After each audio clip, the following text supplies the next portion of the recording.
Bonjour tout le monde. Donc, pour faire une version 2.0 à mon vidéo, comment fabriquer du charbon de bois. Dans le fond, juste pour vous expliquer pourquoi je fais une version 2.0, c'est que je me suis rendu compte que le processus que j'utilisais pour fabriquer mon charbon, même s'il faisait un charbon de très bonne qualité, dans le fond, la production n'est pas terriblement haute, là.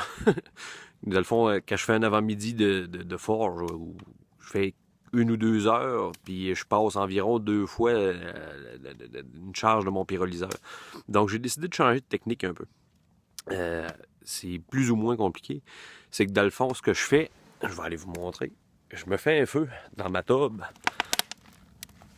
Et puis, dans le fond, là-dedans, le bois, tranquillement, il se transforme en tison et en charbon. Fait que quand je vois que j'ai une batch assez... qui vaut la peine, dans le fond, qui est vraiment en braise, je vais la prendre avec une pelle, puis je vais l'envoyer dans ce drum-là, lequel est fermé, ben étanche, qui fait ben étanche. Il n'est pas si étanche que ça, mais assez pour pas envoyer d'oxygène, pas amener d'oxygène. Fait que mes tisons, ils vont mourir dans le second drum. Ce que j'obtiens comme charbon, dans le fond, c'est un charbon quand même de bonne qualité, qui me sert pour ma forge. Vous voyez là-dedans. C'est sûr qu'il y a certains morceaux qui sont pas complètement transformés en charbon, mais quand même, ça produit quand même assez bien pour fabriquer du charbon pour ma forge.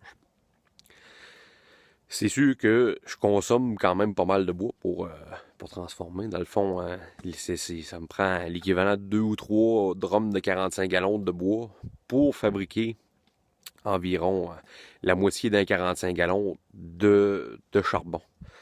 C'est sûr que c'est normal à quelque part parce que le bois se transforme en charbon, on perd beaucoup de masse. Puis, sauf que l'avantage, c'est que je peux en fabriquer en continu.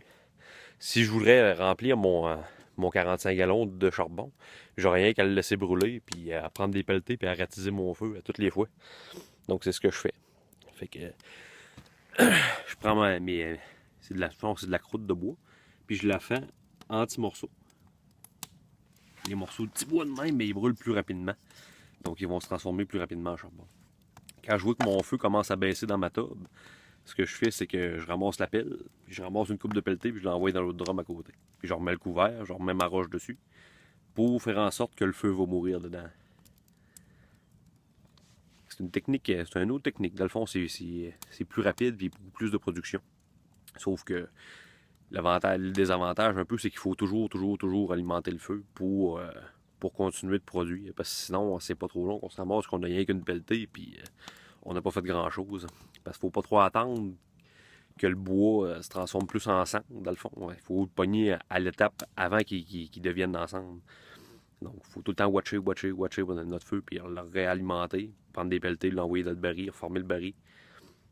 Mais je pense que le jeu en vaut la chandelle. Donc, pour aujourd'hui, c'est juste une petite vidéo tournée avec mon iPhone. Donc, je vous laisse pour aujourd'hui, puis on se revoit une prochaine fois. Bonjour!